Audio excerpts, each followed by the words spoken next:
Այսօրվա մեր հանդիպումը նվիրված է ապօրինի ծագում ունեցող գույքի բռնագանձման մասին օրենքի հետ կապված սահմանադրական դատարանի որոշմանը։ Որպես սահմանադրական դատարան դիմաց պատգամավորների ներկայացուցիչ, ես այսօր ձեզ կներկայացնեմ իմ գնահատականը, թե դրական կողմերի, թե այն թերությունների, որոնք շատ լուրջ են, որոնք չպետք է անտեսվեն։ Անհրաժեշտ եմ համարում շեշտադրել մի կարևոր հանգամանք։ Սահմանադրական դատարանը ցավոք սրտի մերժեց իմ միջնորդությունը գործի լսումները անցկացնելու բանավոր ընթացակարգով, ինչը խախտում է իրականում սահմանադրական դատարանի մասին օրենքի պահանջները եւ հնարավորությունը իհարկե շատ կարևոր էր, որովհետեւ հանրության համար պայմաններ կստեղծվեին լսելու իրականում, թե որոնք են մեր փաստարկները, ինչ ենք մենք պնդում եւ որն է որ սահմանադրական դրույթներն են դրա հիմքում։ Այնուամենայնիվ այս հնարավորությունը անտեսվեց, այնպես որ ես կփորձեմ այսօր օգտագործել այս հանդիպման հնարավորությունը գոնե համառոտ, բայց ներկայացնելու մեր հիմնական դրույթները, այն դրույթները, որոնք ընկած էին մեր դիմումի հիմքում։ Բայց մինչև շարունակելը կուզենայի մի բան, շատ կարևոր բան հստակ ընդգծել։ Ես ինքս անվերապահ պաշտպանում եմ հանցագործության եւ հատկապես կոռուպցիայի արդյունքներով ձեռք բերված գույքի բռնագանձումը։ Այսինքն այն, ինչ ես հիմա ներկայացնում եմ, ամենևին աղերս չունի, ուրեմն որևէ մի մոտեցման հետ, որ փորձ է արվում պաշտպանել կոռուպցիոն գույքը, ոչ։ Բայց ես ինչքան դեմ եմ, եւ ավելի ճիշտ ինչքան կողմ եմ, որպեսզի կոռուպցիայի արդյունքում ձեռք բերված գույքը բռնագանձվի, ես նույնքան դեմ եմ, որ հիմքում դրվի բացարձակապես այլ պոպուլիստական գաղափար, որ եթե ինչ-որ մեկը հարուստ է, ապա դա նշանակում է, որ նա գողացել է։ Ես նաեւ համարում եմ, որ կոռուպցիայի դեմ պայքարը ինչքան էլ կարևոր չլինի, այն միևնույն է, չի կարող հիմք հանդիսանալ, որպեսզի խախտվեն սահմանադրական հիմնարար իրավունքները։ Նախքան առաջանցնելը կուզենայի երկու խոսքով հիշեցնել օրենքի էությունը, որտեղ օրենքը ունի երկու հռչակված նպատակ։ Առաջինը դա կոռուպցիայի դեմ պայքարն է եւ այն վերաբերում է նախկին եւ ներկա պաշտոնյաների։ Երկրորդ հռչակված նպատակը, սրանք խնդրում եմ ուշադրություն դարձնել, որովհետեւ սրանք շատ տարբերվող նպատակներ են։ Երկրորդ նպատակը դա ընդհանուր հանցավորության դեմ պայքարն է, որը վերաբերում է անձանց, որոնք օրենքով սահմանված որոշակի ցանկից հանցագործություններ են կատարել, եւ այս դեպքում բացարձակապես էական չէ, այդ մարդիկ պաշտոնյա եղել են, չեն եղել, զբաղեցնում են ներկայումս պաշտոն կամ չեն զբաղեցնում։ Ընդ որում երկրորդ պարագայում հանցավորության դեմ պայքարի պարագայում օրենքը որևէ պահանջ չի դնում, որ հանցագործությունը պետք է դատարանի կողմից հաստատված լինի։ Այսինքն կարող է անգամ ընդհանրապես քրեական գործ հարուցված լինել եւ այլն, եւ ավելին օրենքը նշում է, որ եթե անգամ անձը հանգարց ու արդարացվեց եւ համարվեց, որ նա հանցագործությունը չի կատարել, բռնագանձման վարույթը միևնույնը պետք է շարունակվի։ Տարօրինակ է, բայց օրենքը պարունակում է նաեւ այդպիսի դրույթ։ Ուսումնասիրության շրջանակն է բավականին լայն, այն ընդգրկում է 1991 թվականի սեպտեմբերից սկսած ձեռք բերված գույքը, եւ օրենքը պարունակում էր դրույթ, որ դա որևէ կապ չունի, արդյոք դա ձեռք է բերվել պաշտոն զբաղեցնելուց առաջ, հետո հանցագործության հետ որևէ կապ ունի, թե ոչ։ Եվ եթե անձը չկարողանար ներկայացնել բավարար ապացույցներ, որ այդ գույքը նա ձեռք է բերել օրինական եկամուտներով,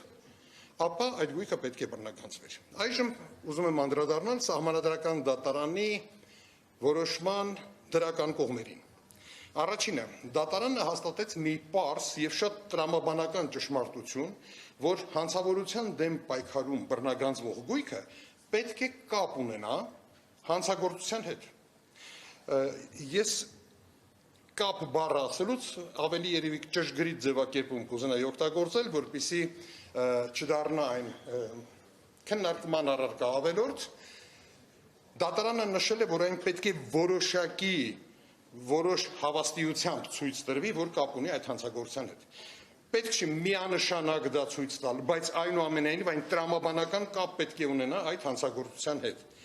Բառացի, եթե մեջ բերեմ սահմանադրական դատարանի ասածը, դա հետևյալն է։ Բռնագանձման ենթակա է այն գույքը, որը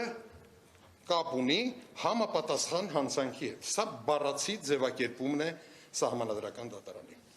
Ասեմ, որ սա նորություն չէ, իրավաբանական նոր միտք չէ։ Այն դեռևս Տոդորովի գործով 2021 թվականի մարդու իրավունքների եվրոպական դատարանի այդ գործով ամրագրված է եղել որպես շատ հստակ սկզբունք, եւ մենք այդ սկզբունքը մատնանշել ենք մեր դիմումում։ Ավելին ասեմ, որ Հայաստանի Հանրապետության հակակոռուպցիոն դատարանում քննվող գործերով բազմաթիվ փաստաբաներ այդ փաստարկը ներկայացրել էին, բայց դատարանները եւ դատախազները այն առ այս պահը մերժում էին իրավունքից իհարկե շատ հեռու որևէ աղերս չունեցող հիմնավորումներով։ Այնպես որ շատ լավ է, որ սահմանադրական դատարանն այս հարցում վերջակետ դրեց։ Երկրորդ կարևոր արձանագրումը, որ արեց սահմանադրական դատարանը, դա այն էր, որ նշեց, որ եթե խոսքը վերաբերում է կոռուպցիայի դեմ պայքարին, ապա պետական պաշտոնյայից կարող է բռնագանձվել միայն այն ենթադրյալ ապօրինի գույքը, որը ձեռք է բերվել պաշտոնավարումը սկսել։ Կա եւս երրորդ հետաքրքիր մի դրույթ, որը սահմանադրական դատարանը ամրագրեց, խոսքը վերաբերում է նրան, որ ազգային ժողովը պարտավոր է սահմանել վաղեմության ժամկետ։ Խոսքը վերաբերում է կոռուպցիոն տիպի հանցագործությունների դեմ պայքարի շրջանակներում, որովհետև եթե ինչ-որ մեկը, ինչ-որ մի ժամանակահատված իր կյանքի զբաղեցրել է պետական պաշտոն, եւ դուրս է եկել պաշտոնից, նա չպիտի իր ամբողջ կյանքը սպասի, թե երբ դատախազության ուխտը կչոքի իր դռանը եւ ասի, թե ես որտեղից է այս գույքը, որ դու ձեռք ես բերել այս տարիների ընթացքում։ Ցավոք սրտի այս հարցի վերաբերյալ սահմանադրական դատարանը արեց ընդամենը կես քայլ, որովհետեւ ամենաողջամիտը կլիներ, եթե սահմանադրական դատարանը համարեր այս նորման բացակայությունը վաղեմության ժամկետի հակասահմանադրական եւ ժամկետ տար, որպեսզի ազգային ժողովը այդ ժամանակահատվածում որոշում ընդուներ։ Սակայն դա այդպես չարվեց, ամրագրվեց ավելի շատ որպես բարի ցանկություն, սա ուրեմն վերջին ասածս իսկապես կես քայլ էր։ Սահմանադրական դատարանի որոշումների հիման վրա այժմ պետք է անհապաղ ձեռնարկվեն հետևյալ քայլերը։ Նախ դատախազությունը պարտավոր է հրաժարվել հանցավորության դեմ պայքարի շրջանակներում հարուցված այն բոլոր գործերից, որոնցով կապը չի ներկայացրել այն ենթադրյալ ապօրինի գույքի եւ հանցավոր արարքի հետ։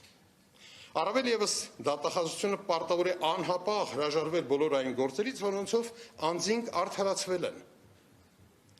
Իսկ ինչ վերաբերում է կոռուպցիայի դեմ պայքարի շրջանակներում հարուցված գործերի, ապա այդ գործերի շրջանակներում դատախազությունը պետք է վերահաշվարկ կատարի եւ հրաժարվի այն գույքերի բռնագանձման պահանջից, որոնք ձեռք են բերվել մինչեւ պաշտոն զբաղեցնելը։ Ցավոք սրտի այսքանով ավարտվում է սահմանադրական դատարանի որոշման դրական կողմերը եւ այժմ ես անցնեմ բացասական կողմերին, թերություններին։